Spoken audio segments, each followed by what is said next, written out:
মাটি ও মানুষের নেতা ছিলেন শহীদ রাষ্ট্রপতি জিয়াউর রহমান, এমন মন্তব্য করেছেন বিএনপি স্থায়ী কমিটির সদস্য ডক্টর আব্দুল মুইন খান। আর দলটির সিনিয়র যুগ্ম মহাসচিব রুহুল কবির রিজভী বলেছেন, আগ্রাসন ও সাম্রাজ্যবাদ বিরোধী ছিলেন বলেই জিয়াউর রহমানকে হত্যা করা হয়েছিল। জিয়াউর রহমানের ৪৫তম শাহাদাত বার্ষিকীর কর্মসূচিতে অংশ নিয়ে এসব কথা বলেন তারা।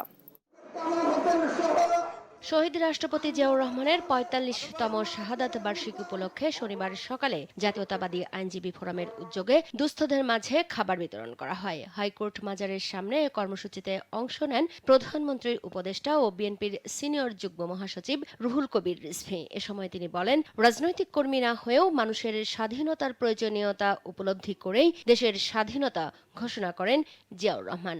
এই ব্যক্তিটি একটি সিঙ্গেল ডাইমেনশনের ব্যক্তি নন, এটা মাল্টি ডাইমেনশনাল ব্যক্তি, বহুমাত্রিক একটি ব্যক্তি।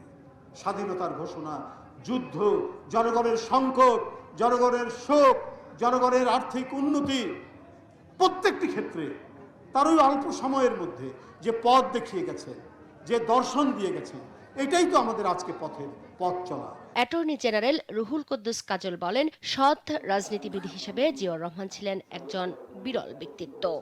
বাংলাদেশের রাজনীতিতে দীর্ঘদিন রাষ্ট্র ক্ষমতায় থাকা দুজন ব্যক্তি যাদের মধ্যে দাম্পত্য সম্পর্ক ছিল, শহীদ রাষ্ট্রপতি জিয়াউর রহমান এবং বেগম খালেদা জিয়া, মৃত্যুর পরে তাদের অভাব বাংলাদেশের প্রত্যেকটা মানুষ মনে করে।